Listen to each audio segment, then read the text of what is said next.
Okay guys, what is going on? We just made it right on red. That's a good way to start the video. Downtown Atlanta once again, back with another one. Today's video, guys, I'm gonna be going or talking about really how to start motovlogging. Now, disclaimer, I do have a video on what you need to start motovlogging, but if I can recall correctly, I don't have a video on like how to actually like motovlog. I mean, like, what's the essence of motovlogging? So without further ado, I'm just chilling downtown. We'll go find some spots. I might stop at a little skate park I go to a little bit, and let's get into it. All right. Okay, so what is motovlogging? You know, I'm pretty sure we all know about regular vlogging, right? Most popular example that I know of on YouTube is Casey Neistat. I don't know if I'm pronouncing his last name wrong, but Casey, that famous vlogger, you know what I'm saying? I believe he was based somewhere up north, like New York or something like that. But perfect example of a vlogger, you know what I'm saying? Documenting his life and recording the events of his life essentially is what the base, like what it boiled down to, or what he did. You know, the thing with vlogging, motovlogging is the same. You know, you're doing the same thing, but most of the time your POV is going to be centered around a motorcycle or something of the source. You know what I'm saying? Normally you're going to do the same exact thing, vlogging your day or whatever, but it's just going to be on the motorcycle for the most part, right? And so the thing with motovlogging, though, you know, you don't have to be so black and white, even with regular vlogging. You don't have to be so black and white with either of these, you know what I'm saying? You know, when it comes to YouTube, you know, it's a great platform to express your own creativity, okay? And so, just like how Casey did his vlogs and how creative he was with his cinematography, am I pronouncing that right?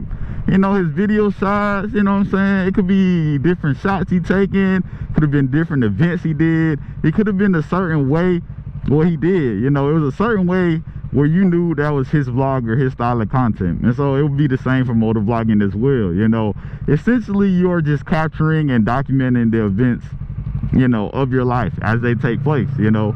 And so in the video that I did on what you need, that's the bare minimum, in my opinion, of what you need to start motovlogging. Like, there are so many options and there's so many ways to be creative with motovlogging, but you're essentially just recording your journey on the motorcycle. Okay, that's what motovlogging is. And like I said, you can different camera setups. Like, the most common one is the one I have now, the one where I have the GoPro mounted on the helmet. But I've seen setups where, I know you've seen like a gap cam where there's a camera in the back of the motorcycle, to where, you know, you can see what's going on behind the rider and stuff like that. You see a lot in the racing scene, like a gap cam where the camera's facing back, that you can see back. You know, I know you've seen the ones where it's like facing, there's one right here in the motorcycle where it can capture. I really want to do that one. I need to get one of those. But you also have a camera that's facing you, that's sitting right there, you know, so that offers stuff like that, switching the camera positions or adding different cameras to the shot. There's a lot of places on this motorcycle area so that you can mount cameras to give a different or unique perspective, you know, and offer the audience something just a little bit different, you know. That's the fun thing about it. You can be as creative as you want to be, and not even when it comes to just equipment, video ideas and stuff like that, you know.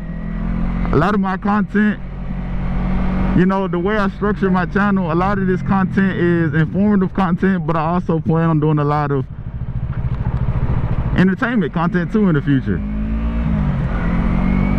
Well, you can do whatever you want to do. I mean, the sky is limitless when it comes to creating content in general. And so you use your own ideas. You can't draw inspiration from others, and just come up with your own unique style of videos if you plan on motovlogging, right? And the thing with motovlogging, you realize is, you know, you got to experiment a little bit. Once you get the essentials, once you get what you need, you know, I don't recommend getting a 2-3 camera setup, microphones everywhere, exhaust microphone. I mean, if you got bread like that, you can spend that bread, but I don't think that's necessary at all to at least get started motovlogging, because you never know what direction you're going to steer into. Oh, you see the turtles on the thing? You never know what direction you're going to steer in when it comes to your motovlog content. So, like I said before, what you're essentially doing is documenting, record your life, or you may want to provide a certain entertainment or informative type of content or value. You want to bring a little bit more value to somebody's life, you know what I'm saying?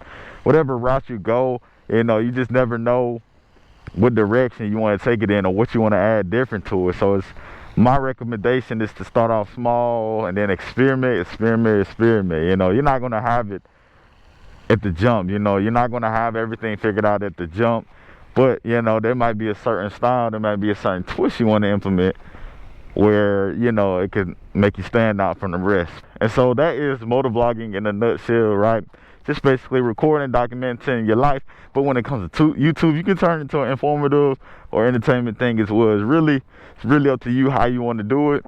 But you know what I'm saying, get the basics, get the fundamentals, make it unique, have fun with it, experiment, and see what you like to do best.